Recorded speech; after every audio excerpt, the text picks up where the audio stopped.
Alright, so for this one, if we go about finding the critical numbers, we can think about where the derivative equals 0 here.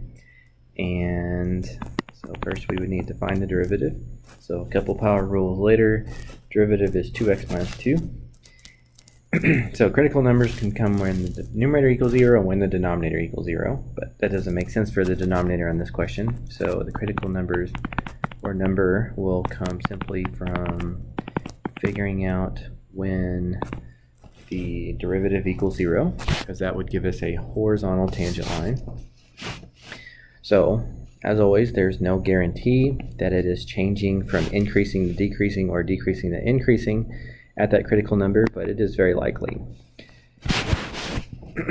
So I would like to test something to the left of it and something to the right of it, and so I'm just going to pick numbers that are convenient to me, and I'm going to think about the derivative at 0, and I'm choosing to think about the derivative at 2.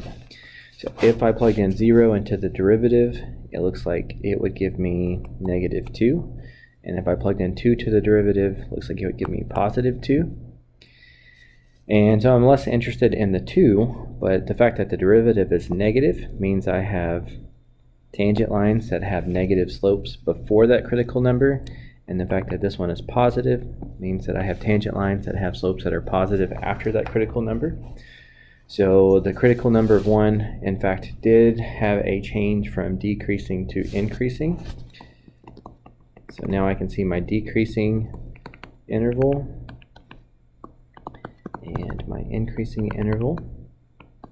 And one thing I do like about this question is, so I did use derivatives in calculus to determine this, but this is also a pretty easy equation to understand. So just imagine for a second if you thought of this in an algebra 2 type of way. You can find the vertex of a parabola with negative b over 2a, or the x value of it, which is at 1. And then you can plug that back in to find the y value, which would be 1 minus 2 minus 8, which I believe is negative 9. So 1, negative 9 is the vertex. And the fact that a here is positive means it opens upwards. So that's a very rough sketch. But you can see it shows us the same thing that the calculus did. It switched from decreasing to increasing when x was 1.